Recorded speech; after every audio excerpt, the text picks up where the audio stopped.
Hello. Hi. Your name, please. SANJANA. Kristen's pipsqueak intern, as you may have seen me around for the past 6 years. I wasn't supposed to say that.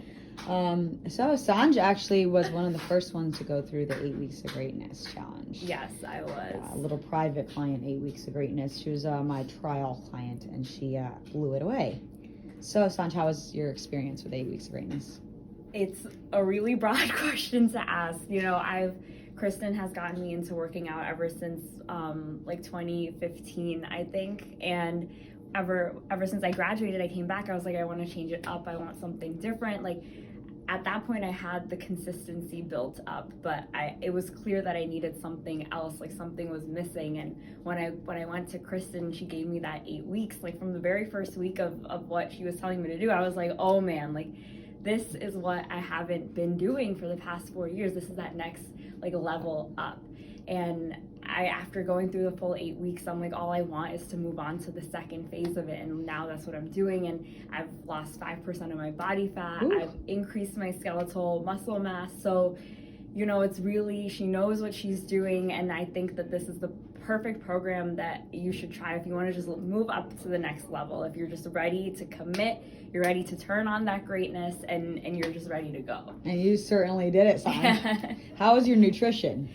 My nutrition, you have to be consistent with your nutrition. And I think a lot of people mix up being healthy with restriction and telling themselves that they can't have their dessert, they can't have their favorite food for dinner. That's not at all what it is. It's all about, the biggest thing that I learned throughout the 8 weeks is just listening to your body and knowing when you're full.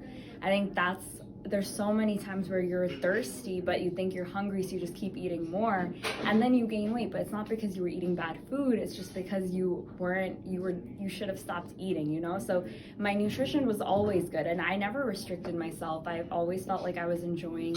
There were never moments where I felt jealous of other people, what they were eating. I felt good fueling my body with what it needs, simply because I was just listening to it. And that did the body good. Yes. How about your workouts? I know your workouts have a kind of transitioned, and since we do have a big workout program on our site, and we are going to update the site with more gym workouts and at-home workouts for people.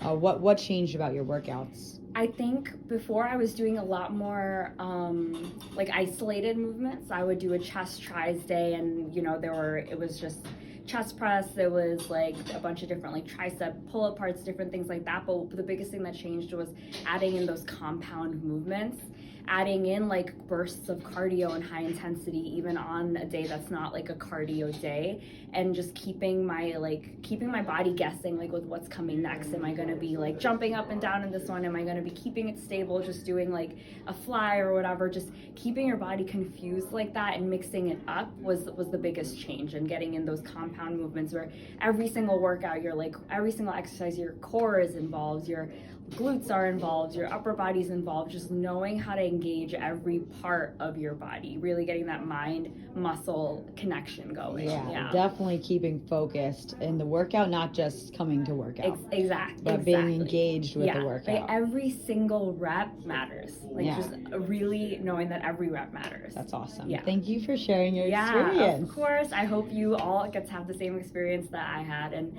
keep having. This isn't something that you just do it for 8 weeks and you stop. This is meant to kickstart the future of how you could work out. Thank you, Sanj. Yeah.